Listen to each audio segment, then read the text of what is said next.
kanang mabalik na ko yung mga tabay yun itong tanahan ko na ko sila na muling nga ba. Siya na yung kinabuhi nga na bitaw sa pagkuhan sa ako pagbatok ko nga na bitaw ka ng thinking ni Maso. Oo, masalamat sa ito sa different kaliwasan niya na nakuha. And akong i-share ka ron, ako ang testimony kay Murag siya. Kanang Murag summary sa akong life kay and ako yung mga truths nga reveal and para kung man po di siya, kabalo ko nga agian ako di siya makakabutang kay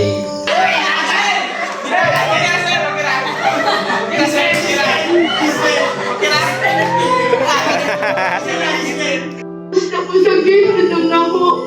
Nakita rin ako ng mga chat niya. Kamusta ka? Ako mahal, ang gusto mo. Nag-chat din akong amiga nga. Na naman ka mag-shift. Anak ko mahal, pagdalaw na ko sa buwan. Pagdalaw na ko sa GC na mo. Paggawas din na mo, nagdala na ko bag, nagdala na ko payon. Malabaw na ko. Pagkita na ko. Mag-shift. Anak ko, tanaw na ko.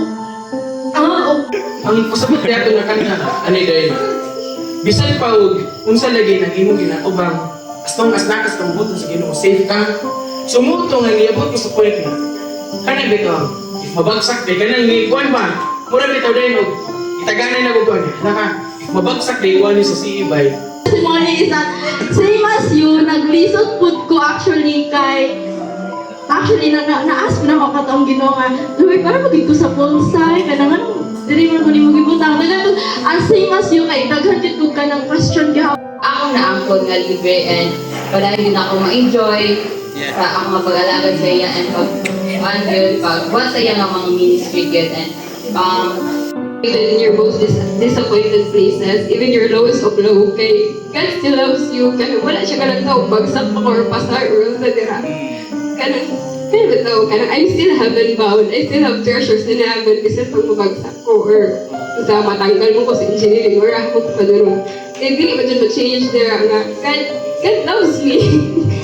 Love dyan ni God. Kaya wala ka depend sa unsa manta or kinsa manta or Ito sa tuwa ng gini, sa ulan ng gini kan, as dito mo di, kanana di ba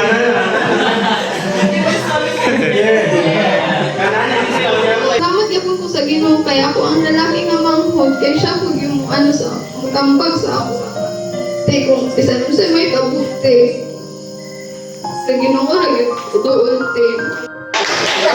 Yun yung nga po sa gano'n na, ay, nakuha ko na mga sugot ng sister eh, akong pagambog yun eh, na, dili sa gipita ko mahabanan na kay gusto ko pang-mute ka lang, focus sa iba, dili, spiritual growth lagi ba,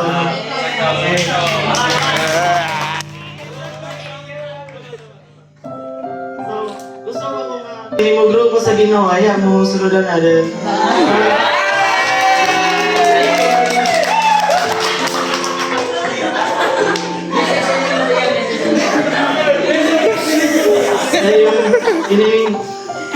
Ini ganun na nga pag-serve ko sa online.